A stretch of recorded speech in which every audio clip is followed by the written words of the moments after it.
See creatures, അതായത് ജലജീവികൾ. We know that there are many kinds of fishes in the sea. നമുക്കറിയാമല്ലേ different kinds of മീനുകൾ, മത്സ്യങ്ങൾ കടലിലുണ്ട് നമുക്കറിയാം. Sea is the habitat not only to fishes but also to many other creatures. കടൽ മത്സ്യങ്ങൾക്ക് മാത്രമല്ല വേറെ കുറേ ജീവികൾക്കും കൂടിയുള്ള വാസസ്ഥലം കൂടിയാണ്. There are more creatures in the sea than on land. ലാൻഡിനെക്കാട്ടിലും കൂടുതൽ ജീവികൾ കടലിലുണ്ട്. Which sea animals do you know? ഏതൊക്കെ സീ അനിമൽസിനെ കുറിച്ച് നിങ്ങൾക്ക് അറിയാം? Discuss with your friends and write them. എന്താണ് അത് ഫ്രണ്ട്സുമായിട്ട് ഡിസ്കസ് ചെയ്തിട്ട് എഴുതാൻ പറഞ്ഞിട്ടുണ്ട്. നമുക്ക് കുറച്ച് സീ അനിമൽസിൻ്റെ പേര് പറയാം. ബ്ലൂ വെയില്, നീലത്തിമിംഗലം, ഡോൾഫിൻ, ഷാർക്ക് സ്രാവ്, ഒക്ടോപ്പസ് നീരാളി, ക്രാബ് ഞണ്ട്, സീല് കടൽനായ, വാൾറസ് നീർക്കുതിര, ഷ്രിമ്പ് ചെമ്മീൻ. അങ്ങനെ കുറേ സീ ക്രീച്ചേഴ്സ് ഉണ്ട്. ഇനി കുറച്ച് നമുക്ക് ചോട്ടിൽ കാണിച്ചിട്ടുണ്ട് കേട്ടോ. നോക്കി നോക്കൂ. See the pictures of some of the sea creatures. കടലിൽ കാണുന്ന കുറച്ച് ജീവികളുടെ പിക്ചേഴ്സ് നോക്കാൻ പറഞ്ഞിരിക്കുകയാണ്. ഫസ്റ്റ് വൺ എന്താ? Sea horse, next sea hedgehog, next sea cucumber, next sea cow. ഇനി എന്താ ചോദിച്ചിരിക്കുന്നത്? Why did these creatures get such names? എന്തുകൊണ്ടാണ് ഈ ക്രീച്ചേഴ്സിനൊക്കെ ഈ പേര് കിട്ടിയിരിക്കുന്നത്? സീ ഹോസ് എന്ന് പേര് കിട്ടാൻ കാരണം എന്തായിരിക്കും? ഹോസ്, സീ ഹോസ് ആണല്ലേ, അതായത് കടൽ കുതിരയാണ്. Because its head looks like that of a horse. ഹോസിൻ്റെ ഹെഡ് പോലെ ഉണ്ടല്ലേ ഇതിൻ്റെ ഹെഡ് കാണാനായിട്ട്. അതുകൊണ്ടായിരിക്കും ഹോസ് എന്ന് പേര് കിട്ടാൻ കാരണം. Sea hedgehog. Hedgehog എന്ന് പറഞ്ഞാൽ മുള്ളം പന്നി. അപ്പോൾ സീ ഹെഡ്ജ് ഹോഗിന് എന്തുകൊണ്ടായിരിക്കും ഈ പേര് കിട്ടാൻ കാരണം? Because it looks like that of a hedgehog. ഹെഡ്ജ് ഹോഗിനെ പോലെ ഉണ്ട്, അതുകൊണ്ടായിരിക്കും ഇതിന് ഈ പേര് കിട്ടാൻ കാരണം. അടുത്ത് നോക്കൂ. Sea cucumber. It shape like a cucumber. അതൊരു കുക്കുംബറിനെ പോലെ ഉണ്ട്. That's why we called it as sea cucumber. അതുകൊണ്ടായിരിക്കും നമ്മളിതിനെ സീ കുക്കുംബർ എന്ന് വിളിക്കുന്നത്. അടുത്തത് സീ കൗവ്. ഇതിന് ഈ പേര് കിട്ടാൻ കാരണം because of its nature and habits ആണ്. അതിൻ്റെ നേച്ചറും ഹാബിറ്റ്സും കാരണമാണ് നമ്മളിതിന് അങ്ങനെ പേരിടാൻ കാരണം. Because its nature and habits resembles that of a land cow. പശുവിൻ്റെ അതേ നേച്ചറും അതുപോലെ തന്നെ ഹാബിറ്റ്സും ആണ് ഈ സീ കൗവിനുള്ളത്. That's why we called it as sea cow. അടുത്ത് നോക്കൂ. ബ്ലൂ വെയിലിൻ്റെ പിക്ചർ തന്നിരിക്കുന്നതല്ലേ. Blue whale, the largest creature on earth lives in the sea. Blue whale നമുക്കറിയാം ലാർജസ്റ്റ് ക്രീച്ചറാണ്. എർത്തിലെ ലാർജസ്റ്റ് ക്രീച്ചർ ഏതാണെന്ന് ചോദിച്ചു കഴിഞ്ഞാൽ ഏതാണ്? ബ്ലൂ വെയിലാണ്. ലാർജസ്റ്റ് അനിമൽ ഓൺ ലാൻഡ് ഏതാണ്? അത് എലിഫൻ്റ് ആണ്. Then they are not from the family of fish. ഇവർ ഫിഷിൻ്റെ ഫാമിലിയിൽ പെട്ടതല്ല. Blue whales give birth to their offsprings. Blue whales അവരുടെ കുഞ്ഞുങ്ങൾക്ക് ജന്മം നൽകുന്നു. അടുത്തത് many ways of movement. The figures of which creatures are found in the picture. അതായത് പിക്ചറിൽ ഏതൊക്കെ ക്രീച്ചേഴ്സിൻ്റെ ഫിഗറാണ് കാണുന്നത്? Make them by folding papers. ഇതൊക്കെ ഒരു പേപ്പർ വെച്ചിട്ട് പേപ്പേഴ്സ് മടക്കിയിട്ട് ഉണ്ടാക്കാൻ പറഞ്ഞിരിക്കുകയാണ്. Use these figures to show how they move. ഈ ഫിഗേഴ്സ് വെച്ചിട്ട് യൂസ് ചെയ്തിട്ട് നമ്മൾ അതെങ്ങനെയാണ് മൂവ് ചെയ്യേണ്ടതെന്ന് കാണിക്കാൻ പറഞ്ഞിട്ടുണ്ട്. Do all creatures move in the same way? എല്ലാ ക്രീച്ചേഴ്സും ഒരേപോലെയാണോ ചലിക്കുന്നത്? അല്ലല്ലോ. No, different creatures move in different way. ഓരോ ജീവികളും ഓരോരോ രീതിയിലാണല്ലോ ചലിക്കുന്നത്, എല്ലാം ഒരുപോലെ അല്ലല്ലോ. Categorize creatures based on their movement. ക്രീച്ചേഴ്സിനെ അതിൻ്റെ മൂവ്മെൻറ്റ് അനുസരിച്ച് കാറ്റഗറൈസ് ചെയ്യാൻ പറഞ്ഞിരിക്കുകയാണ്, വേർതിരിക്കാൻ പറഞ്ഞിരിക്കുകയാണ്. വാക്കിംഗ് ക്രീച്ചേഴ്സ് എന്ന് ഹെഡിങ് തന്നിട്ടുണ്ട്. നെക്സ്റ്റ് നമുക്ക് എന്ത് ടൈപ്പ് ഓഫ് മൂവ്മെൻറ്റാന്ന് തന്നിട്ടില്ല. സ്നേക്ക് എന്ന് തന്നിട്ടുണ്ട് എക്സാമ്പിളായിട്ട്. ഫ്ലൈയിങ് ക്രീച്ചേഴ്സ് അടുത്ത് തന്നിട്ടുണ്ട്. നെക്സ്റ്റ് ഫിഷ് തന്നിട്ടുണ്ട്. എന്ത് ടൈപ്പ് ഓഫ് മൂവ്മെൻറ്റാന്ന് തന്നിട്ടില്ല. നമുക്ക് ചെയ്യാമല്ലോ.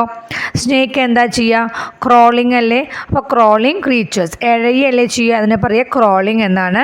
പിന്നെ അടുത്തത് ഫ്ലൈയിങ് ക്രീച്ചേഴ്സ്. നെക്സ്റ്റ് ഫിഷിൻ്റെ നമുക്ക് എന്താ അറിയാം? സ്വിമ്മിങ് അല്ലേ ചെയ്യുക, നീന്തുകയല്ലേ ചെയ്യുക. അപ്പോൾ സ്വിമ്മിങ് ക്രീച്ചേഴ്സ് എന്ന് ഹെഡിങ് കൊടുക്കാം.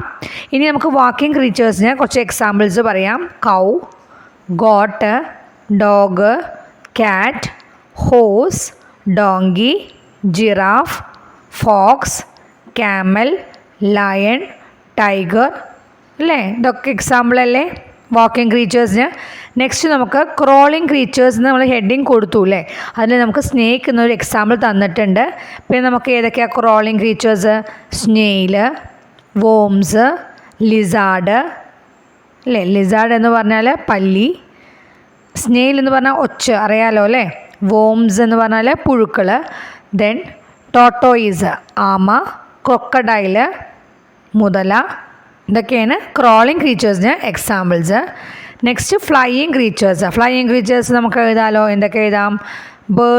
ബേർഡ്സിൽ നമുക്ക് parrot, crow, eagle, hen, pigeon, cuckoo, ഇതൊക്കെ നമുക്ക് പറയാം. പിന്നെ ബട്ടർഫ്ലൈ, ഡ്രാഗൺ ഫ്ലൈ എന്ന് പറഞ്ഞാൽ തുമ്പി, ദെൻ ബീസ്, ദെൻ ഹൗസ് ഫ്ലൈ, മോസ്കിറ്റോ, ഇങ്ങനെയൊക്കെ നമുക്ക് ഫ്ലൈയിങ് ക്രീച്ചേഴ്സിന് എക്സാമ്പിൾ പറയാം. നെക്സ്റ്റ് സ്വിമ്മിങ് ആണ്.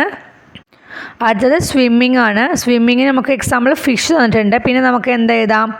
ഫ്രോഗ് എഴുതാം, ടോട്ടോയിസ് എഴുതാം, ക്രൊക്കഡൈൽ എഴുതാം, dolphin, blue whale, octopus, shark, sea horse, sea cucumber, sea turtle, sea cow, അങ്ങനെയൊക്കെ എക്സാമ്പിൾസ് എഴുതാം കേട്ടോ സ്വിമ്മിങ് ക്രീച്ചേഴ്സിന്. ഇപ്പോൾ നമ്മൾ ഡിഫറെൻറ്റ് വേസ് ഓഫ് മൂവ്മെൻറ്റ് പറഞ്ഞു. ഇനി അടുത്തത് നെക്സ്റ്റ് പേജ് നമ്പർ 28 എടുക്കുക. Is there any creature that moves in a different വേ? എന്താ ചോദിച്ചിരിക്കുന്നത്? വ്യത്യസ്ത രീതിയിൽ ചലിക്കാൻ കഴിയുന്ന ജീവികൾ ഉണ്ടോ എന്നാണ് ചോദിച്ചിരിക്കുന്നത്. ഉണ്ടല്ലോ, നിങ്ങൾക്കറിയുമല്ലോ. ഇപ്പോൾ ഫ്രോഗ് എടുക്കുകയാണെങ്കിൽ ഫ്രോഗിന് എന്ത് ചെയ്യാൻ പറ്റും? സ്വിമ്മിങ്ങും പറ്റും, അതുപോലെ തന്നെ ഹോപ്പിങ്ങും പറ്റും. ഹോപ്പിംഗ് എന്ന് പറഞ്ഞാൽ ചാടാൻ പറ്റും. ഹെൻ എടുക്കുകയാണെങ്കിൽ ഹെന്നിന് വാക്കിങ്ങും പറ്റും, അതുപോലെ തന്നെ ഫ്ലൈയിങ്ങും പറ്റും.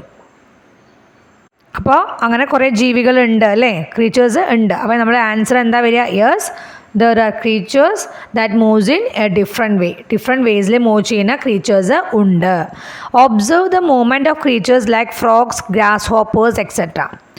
അതായത് ഗ്രാസ് ഹോപ്പറിൻ്റെയും അതുപോലെ തന്നെ ഫ്രോഗ്സിൻ്റെയൊക്കെ മൂവ്മെൻറ്റ് നിരീക്ഷിക്കാൻ പറഞ്ഞേക്കുകയാണ്.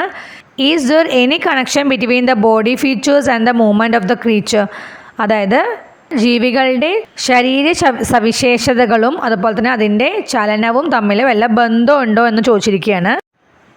ഈ ടേബിൾ നോക്കൂ, ഇതിൽ നമുക്ക് ക്രീച്ചേഴ്സ് അതുപോലെ തന്നെ അതിൻ്റെ ബോഡി ഫീച്ചേഴ്സ്, മൂവ്മെൻറ്റ് തന്നിട്ടുണ്ട്. അതിൽ ആദ്യത്തെ ക്രീച്ചർ ഏതാണ്? ഹോസ് ആണല്ലേ.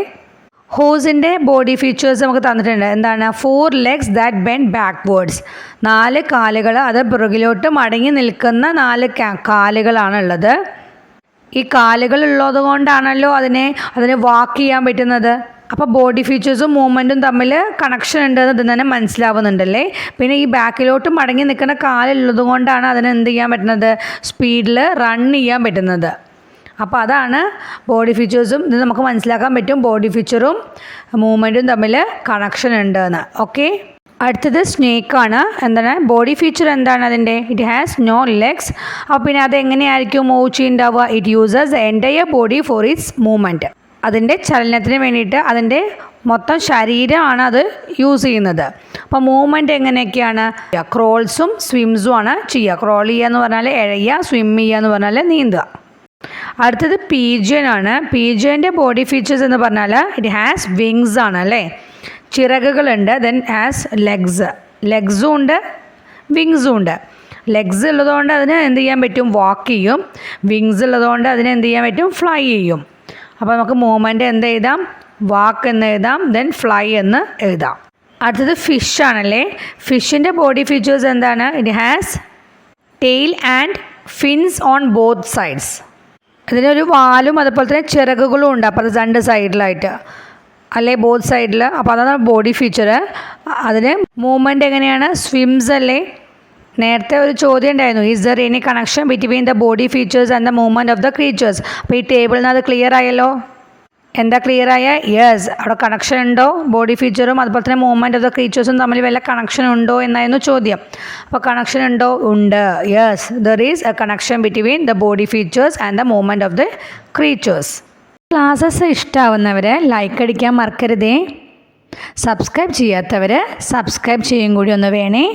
Okay, thank U.